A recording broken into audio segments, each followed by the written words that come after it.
కృష్ణ దయచేసి నన్ను ఈ గర్భస్థ నరకం నుంచి బయట వెయ్యి, నేను ఈ జన్మలో అయినా సరే నీ నామస్మరణ చేసి నేను తరించిపోతాను, మళ్ళీ ఇటువంటి గర్భంలో నేను జన్మ తీసుకోకుండా నేను నా జన్మను సద్వినియోగం చేసుకుంటాను అని వాళ్ళు ప్రార్థన చేస్తారు.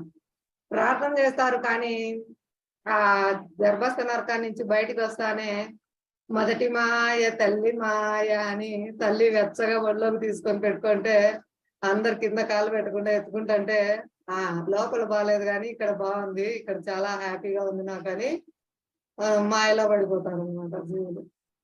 అలా ఉంటుందండి జీవుల పరిస్థితి. ఇక్కడ చాలా ఘోరాతి ఘోరమైన నరక బాధలు అనమాట. ఆ గర్భంలో బాధలు, బయటికి రావడానికి బాధలు. ఎందుకు అవి ఓర్చుకుంటున్నా నేనంటే, ఈ జన్మైనా నేను సార్థకం చేసుకోవాలి, ఈ జన్మైనా నేను ఉపయోగించుకోవాలి, నీ నామస్మరణ చేసి నేను నిన్ను చేరాలి, అందుకోసం నేను ఇవన్నీ ఓర్చుకుంటున్నాను, ఎలాగైనా సరే ఈ జన్మలో అయినా నేను నిన్ను తరించిపోవాలని ఈ భయంకరమైన బాధను నేను ఓర్చుకుంటున్నాను, భరిస్తున్నాను అని ఆ శిశువు సుకృతవంతమైన జీవాత్మ అయితే గర్భంలోనే ప్రార్థన చేస్తుందండి.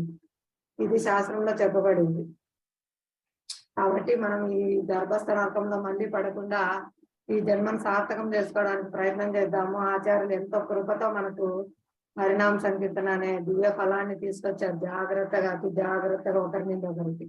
కాబట్టి మనం దీన్ని ఆస్వాదిద్దాము, మన జీవితాన్ని సార్థకం చేసుకున్నాము. దీనికి ఒక శ్లోకం చెప్తారండి చైతన్య చరితామృతంలో.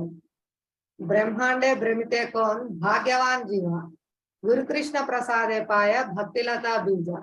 ఈ బ్రహ్మాండాల్లో అనేక బ్రహ్మాండాల్లో ఎన్నో కోటాను కోట్ల జన్మలు తీసుకొని తిరుగుతూ ఉండే జీవాత్మల్లో ఏ భాగ్యవంతులైన జీవాత్మలో గురుకృష్ణుని కృప వలన, గురుకృష్ణుని దయ వలన ఈ భక్తిలత అనే బీజాన్ని పొందుతారు.